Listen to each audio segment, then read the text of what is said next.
Hello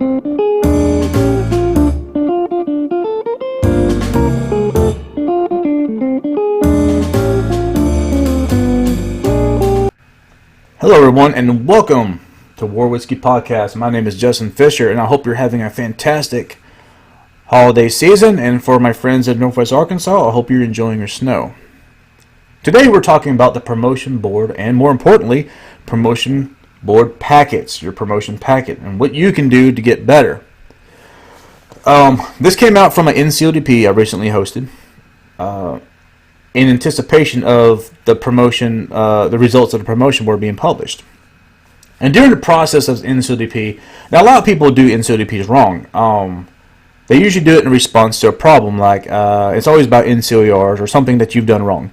And you'll have some sergeant major stand up there and be like, this is what you're doing wrong.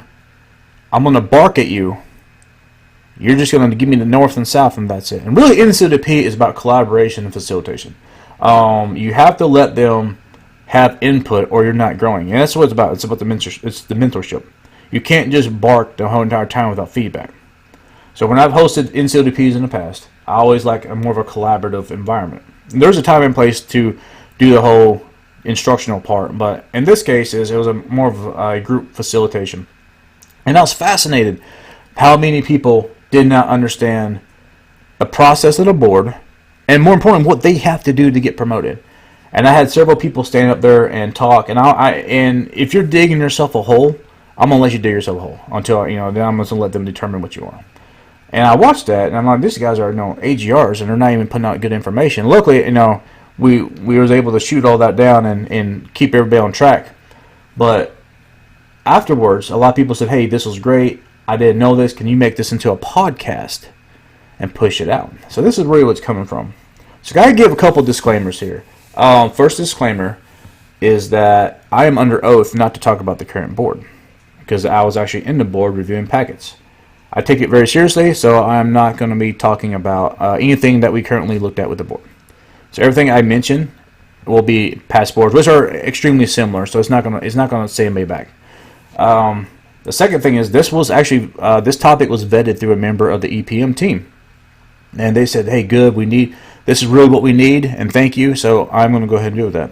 And speaking of the EPM team, I want to give a big shout out to them. So EPM means Enlisted Personnel Manager or Management, depending which you're talking about. The Enlisted Personnel Manager, or the person who's over it, is Master Sergeant Jessica Hughley. Her team is affectionately known as the EPM team.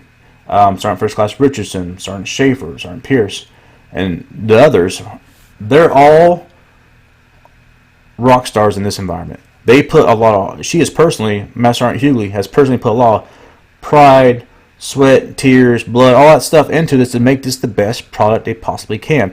I am telling you right now, this is the most accurate and impartial view of a soldier that I've ever seen. And I love this. I absolutely love the product they do, and I'm a big supporter of it. And people who know me know this about me. If I agree with you, I'm going to tell you if I agree with you. If I don't, I'm going to tell you, I don't care if we're friends or not. If I think you're wrong, you're wrong. And that's how I am with you. If I think I'm better than you, I'm going to tell you I'm better than you. This is exactly how I am. Okay, you know exactly where you stand with me. And her and her team have done an extremely great job of making this a better product to get a better leader in place.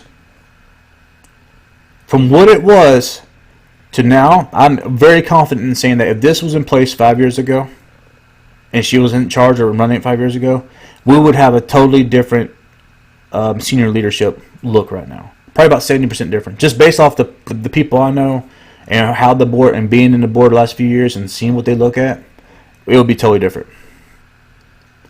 Because this board, the way this board looks at it now, we look at multiple dimensions of the soldier, the full soldier concept, which is the actually buzzy word for it, the cliche for it, the total soldier concept. Previous boards, they would just look at, you're basically just a snapshot, like NCOERs. So you'd have your DA photo, you'd have some APFT information, as long as it's pretty much current. Then you have like your NCOERs. It didn't tell you anything else. And what the bad thing about leadership and how we view it, a lot of the problems is that we see a guy, hey, he's a readiness NCO, he pays all of his soldiers on time, he basically does his job. He does his job. Or you got a sergeant major who just, hey, that sergeant major redid the OML or whatever. They just do their job. We view them as a general pattern, like, oh, that's such a great leader. And these people were getting promoted. Meanwhile, their unit they did nothing to make the unit better. This board actually looks at individuals who make themselves and their units better. They actually pay a lot of attention to the NCOER comments. And with that being said, it was the first year they rolled this out. A lot of people, we were all real tight on the promotion list. All of a sudden, there's starting to be some big gaps. The people who are doing more to make units better are starting to get ahead and push to the top, while others are starting to fall back. And that's when you start receiving a real difference and a more accurate snapshot. Now, with this change in how we look at soldiers, comes the, people don't agree with it, and what they do, they automatically blame the EPM team. I'm going to say this right now. The EPM team does not need to take the heat that they do. They do a fantastic job of making the most impartial product they can, as I already stated. The problem is when you make the list, it doesn't automatically mean you're getting promoted. That's a whole different idea, because believe me, if they could promote people, they would, but they can't. That's up to units. That's a whole different thing, all right? MDay and AGRs. You can't blame EPM for your own problems. So stop doing it. They do a great job. Give them some props. Get off of them, all right? They put a lot. They're always the first ones to take the heat because they facilitate. And I'll tell you why. In my situation, I'm number 1 on the 11 Bravo list. I've been number 1 all year. I've watched a lot of people get promoted in their own MOS this year. I can't help it. My MOS doesn't have vacancies. Does it suck? Yeah, it sucks. It really does. But there's nothing I can do about it. Because, and this gets on to the next topic, is you have to take ownership of your career. And that's what I did. If I've done things differently a few years ago, yeah, I probably would have been an 8. No question about it. No question about it. But I didn't, and I've learned. Has it made me better? Yeah, because it's making me better because I've gotten to this point on my own 2 feet, and I'm very happy with that. But that's the thing that you have to do, is first thing you do when you get your packet and your career, you have to take ownership of it. It's not the EPM's job to promote you. It's not your PS NCO. It's not your readiness NCO. All right? It is your job to promote you. Okay? You have to do it, and this is how we're going to get into getting your packets better. Is you have to get in this mindset of taking ownership for yourself. Because we have a culture now where we don't have accountability for ourselves or for our soldiers. We're 100% comfortable with other entities training our soldiers. So if you're comfortable with someone else training your soldier, how are you going to be comfortable with your own career? You have to fix yourself before you can help others. And I'll tell you a very important lesson. One of my E5s that works for me, he didn't trust his gut feeling last year and didn't put something in he listened to a guy. I think the guy who he listened to had too much pride to say that he didn't really know. So he got bad advice and got left off the board, or he would have been a staff sergeant this year. So I'll tell you what we did to rectify it. First of all, the board is conducted. The criteria for the board is known as the baseline. So every year, after all the promotion, after the promotion list is officially published and all that stuff, the baseline is published and sent to the PS NCOs to get. You or your NCO, IC, or whoever's over you needs to get a copy. You need to get a copy of that baseline. Because here's what the baseline is going to do. Even if you got last year's baseline. So what I did with my NCOs is once a quarter I would sit down with them and I would pull out the old baseline, which is common knowledge. There's nothing secretive about it. You can get it out of the Dropbox. It's right there.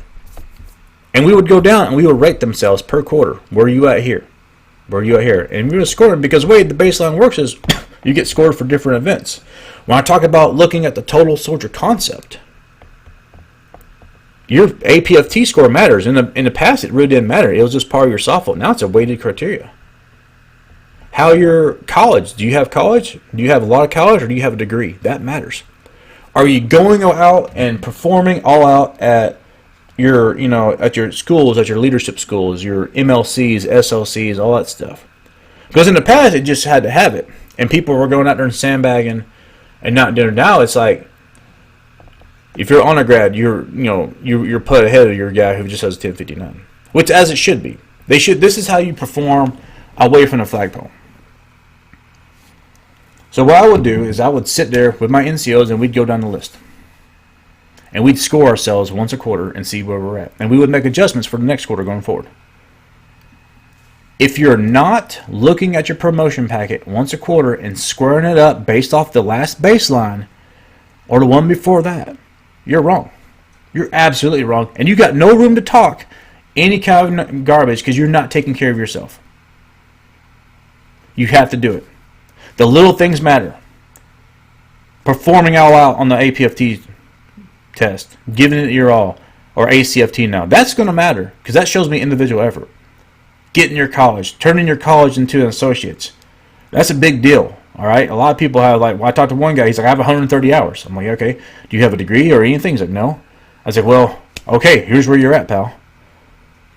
And he was an E7, wondering why he got left off the leadership list last year. Well, here's where I'm, man. You didn't do this. You got to take care of yourself. You know what that guy did this year? He took care of himself. Okay? So he'll probably more than likely get selected for leadership. I don't know yet because that's not published yet. The only thing I know is he got picked to be, he made the cut. Things you can do to be better. Number one, individual effort. APFT, ACFT matters. They want that total soldier concept. When we're looking at things, that has a lot of weight to it as far as are you performing above? All right. NCOERs. And this kind of goes to the leadership and to the rated soldier, all right? If you're a top performer and that guy thinks you should walk on water and be the next rank, he needs to indicate that in his comments. I always see over the time, most professional soldier I had. Or top soldier. No. Give it quantifiable data. Quantifiable data. If you are doing your support form and you're not giving your rater quantifiable data, all right, during each counseling or whatever, you're wrong. There's a lot of things that soldiers do that the raters don't see. Okay. They don't see, I don't know what you're doing outside of work all the time and things of that nature. You got to paint this picture for us. If you think your guy should be top notch, then put him top notch. Write it where he's top notch. Write it where he walks on water. Okay? Learn to articulate. That's how come all the classes went to, the leadership classes went to more essay format. That's why Sergeant Major's Academy is more essay format. Because people need to learn to write and articulate properly. You see some really, really bad NCORs that somehow get through, and it's kind of like, he did good. That's how it used to be. Top block. He did good. Top block. No one would question it. Now, each of those comments are getting scrutinized. If you are far exceeds, they better have some numbers in there where I can verify that you are. Okay? So NCR is your big thing. You got to have the duty assignments. You can't stay in one unit the entire career. And there's another thing. When you take ownership of your career, you need to realize that you could be in a dead MOS, meaning like your MOS may only go to a rank 5 or 6 in this state, or maybe in 7. You can't get mad if you're stuck where you are because by choice. Leaders should be trying to tell us, so hey, look, listen, this is as far as you can go. You can go this MOS and this MOS. Because I'm telling you right now, if you're not a certain type of 12, 11, 13, or 42, 92 series, if you're one of the main ones, you can go pretty far. But if you're one of these like a 12 Tango or something like that, you're probably not going to go, or like a building MOS, you're probably going to be stuck at the lower rank. Because the state does not have slots for it. That needs to be indicated. So if you want to get promoted, you need to look at your career. And this goes back to the ownership. You can't blame EPM for you getting stuck in your career field. You have to look at it and be like, okay, I end at E5 or E6. Where can I go to get the rank? Because it's a different situation than what I'm in. Okay, I'm at the top of the AGR 11 Bravo list. Okay, I have to wait for a slot to open up. That's totally different than you being in the MOS that only stops at a certain level. Mine can keep going once they open. Yours is dead. So leaders should be talking to their soldiers about, hey, look, this is where you need to go. Also, you need to be getting some diversity in your assignments, especially if you are a operations level or you're going E6, E7. You need to get that squad leader, platoon sergeant time. You also need to start looking at some operations time. The reason we do it is because we got so many people who got leadership got promoted, and they're only one-dimensional. Either they've been here forever, or they get pushed up too fast, wherever, and they become very underdeveloped, and it's caused problems. So, like I said, this board looks at the total soldier concept. So you need to be able to diversify, make sure that you have a healthy MOS to get promoted, and you're doing the right things. Because I tell you right now, the little things like performing on your APFT, not just doing 180, but doing 240, 270 and higher, or ACFT, whatever the metric's going to be for that. Going to college, things like that. Seeing people like that on the board is like seeing a unicorn. You just don't see it. You're like, holy cow, that's there. And if you're doing the little things like that, you're drastically separating yourself. 95% of the people we look at, and I've been on the boards for the last 3 years. 95% of the boards we look at, of the people we look at on the board, are average. Average. And it's the little things that can separate you from the pack. Just the little things. And when you're talking about people who have basically the perfect packet, and I'll use this as analysis. The number 1, 2, and 3. I was number 3, and I had 2 people ahead of me in an overall sequence number. Okay, so I'm number 1 on the 11 Bravo list, but in the overall state 7 to 8 list, I was number 3. The things that were separating us were essentially just time and grade. That's how close it gets. That's how close it gets. That's how minute it gets. All the packets are perfect, but that's how minute it got to. You want to get in that category where that's all that's separating you. And how do you do it? You do the extra things. You score the 290s. You get your college degree. You make the unit better around you, because that's going to reflect when they see a person who's like, hey, 85% of my unit is passing APFT thanks to this program I implemented. When they start seeing that stuff, that's going to be, hey, this is what we want. That's the things you have to do. You have to do that to get better. But it all starts with taking ownership of your packet. Reviewing your packet once a quarter by looking at the old baseline. It's not going to steer you wrong. If anything, it's going to give you probably a more in-depth look at yourself. Okay? Or a different look at yourself. Making sure your NCR comments are solid and have numbers to it. If you're a top block, you're a top block. If you're doing these things, and you're doing things to make the unit better, and you're moving around, and you're building that sphere of influence, you're going to just far exceed the next promotions. You're going to be way ahead of your peers. Way ahead. But you can't blame the EPM. You can't blame your readiness. You can't blame your PSNCO if you're missing stuff on your packet, because that's on you. And what do? We always wait till the last 2 weeks before the promotion packets are finally due, and we start trying to do this massive IPERMS dump. Oh, we got to get everything IPERMS. And we're writing these books to the board. And that leads me to another thing, and probably our final comment is, pardon me, make sure your letter to the board is as accurate as it can be. If you think it should be included, put it in there. Don't trust someone else's opinion. Unless they absolutely say this does not matter. But if they say, and they have evidence that supports that. But if you think your NCR or your eval, which is at, H2QA, if you think that should be mentioned in there, then it needs to be mentioned in there. Don't try to bluff the board, because they're going to find out. They're going to dig. They have access to all the systems, and they're going to look. And the EPM team is fantastic at helping us find out information. They're amazing at what they do. And if we find out that you're bluffing, it's a bad day. So the first thing it starts with, taking ownership and just continuously review it. If you do these things and take ownership and just perform, don't stay average, just perform, you're going to get promoted. I'm Justin Fisher, signing off.